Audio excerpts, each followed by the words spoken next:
Headache হ'ব ধৰিলে, pressure low' হৈ গৈছিলে। ভাবিলোঁ আৰু তেতিয়া যে হয় লাইফষ্টাইলটো সলনি কৰিব লাগিব।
কেনেকৈ ইমান চেঞ্জ হৈ গ'লোঁ সেইটো জানিবলৈকে মই এটা ইণ্টাৰভিউ শ্ব' টাইপ কণ্ডাক্ট কৰিছোঁ।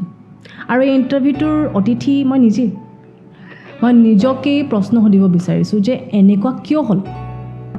মোৰ বহুত প্ৰশ্ন আছে নিজৰ ওপৰত, সেইকাৰণে এই শ্ব'টোত মই নিজকে আমন্ত্ৰণ কৰিছোঁ প্ৰশ্নবিলাকৰ উত্তৰ বিচাৰি। কেনেকুৱা লাগিছিলে যেতিয়া তুমি ৱেইট মেজাৰ কৰিলা আৰু ৱেইট গেইন বুলি গম পালা, কেনেকুৱা অনুভৱ হৈছিলে সেইটো বিষয়টো জানিমেই, লগতে এই পৰিস্থিতিটো কিয় হ'ল সেই বিষয়ে আৰু গভীৰভাৱে তোমাৰ পৰা জানিব বিচাৰিম। বহুত বেয়া লাগিছিলে যেতিয়া ৱেইটটো জুখিছিলোঁ। ভাবিলোঁ আৰু তেতিয়া যে হয় লাইফষ্টাইলটো সলনি কৰিব লাগিব, because our weight directly correlates to our lifestyle. এনেকুৱা আগতে নাছিলে। আগতে মই বহুত ডিচিপ্লিনড আছিলোঁ। মোৰ এখন ৰুটিন থাকে যে মই ইমান সময়ত উঠি পেলানি এইকেইটা কাম কৰিম, আৰু টাৰ্গেট হিচাপে ৰাখিছিলোঁ যে আজিৰ দিনটোত মই এইকেইটা কাম কমপ্লিট কৰিব লাগিব। প্ৰডাক্টিভ থাকিবলৈ চেষ্টা কৰিছিলোঁ। কিন্তু অলপ চেঞ্জেছ কিছুমান আহিলে, এটা নতুন ইণ্টাৰেষ্ট বিচাৰি পালোঁ। সকলোৱে জানে মই এডিটিং কৰি ভাল পাওঁ, এডিটিঙৰ লেচনছ লৈ থাকোঁ অনলাইন।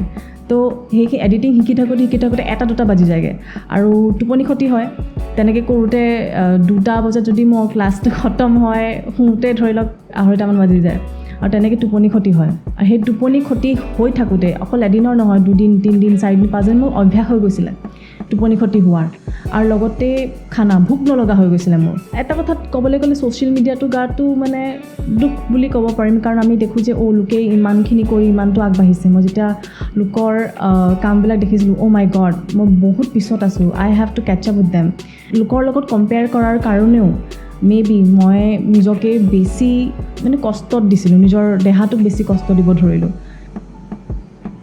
এনেকুৱা এটা পইণ্ট আহি গৈছিলে যে এই মোৰ টোপনি ক্ষতি আৰু খানা ভালকৈ নোখোৱাৰ কাৰণে নাখাই পেলাই ৱেইট গেইন হৈছে। নাখালেও ৱেইট গেইন হয়, কাৰণ বডিটোৱে ভাবে কি মানুহটো ষ্ট্ৰেছত আছে, আমি ফেট জমা কৰিব লাগে, আৰু সেইকাৰণেও ৱেইট গেইন হয়। খানা নাখালেও ৱেইট গেইন হয়। খানা টাইমত নাখাওঁ, সেইকাৰণে মোৰ প্ৰেছাৰ ল' হৈ গৈছিলে, হেডেক হ'ব ধৰিলে, আৰু হয় কামতো ইম্পেক্ট কৰিছিলে, হেল্থতো ইম্পেক্ট কৰিছিলে। সেইকাৰণে ভাবিলোঁ কি নাই, এনেকৈ নহ'ব। যদিও কামটো কৰি ভাল পাওঁ, ইণ্টাৰেষ্ট পাওঁ, মই এটা হেল্ডি ৱেইট কৰিব লাগিব, not by comparing myself with others.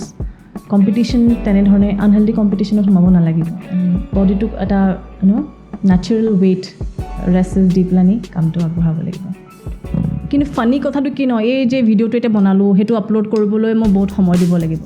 কিন্তু টোপনি ক্ষতি মই নকৰোঁ, সময় ল'ম, আৰু মেবি মই প্ৰতি সপ্তাহে ভিডিঅ' আপলোড নকৰিব পাৰোঁ, because I will focus on my health first. Health is wealth, yes হয়, সঁচাকৈ আমাৰ হেল্থটো অতি ইম্পৰ্টেণ্ট হয়। হেল্থ নহ'লে আপুনি জীৱনত একো কাম কৰিব নোৱাৰে। সুস্থ হোৱাটো আটাইতকৈ ইম্পৰ্টেণ্ট। সেইকাৰণে মই এটা মেছেজেৰে ভিডিঅ'টো এণ্ড কৰিম যে আমি আমাৰ স্বাস্থ্যৰ প্ৰতি সজাগ হ'ব লাগে।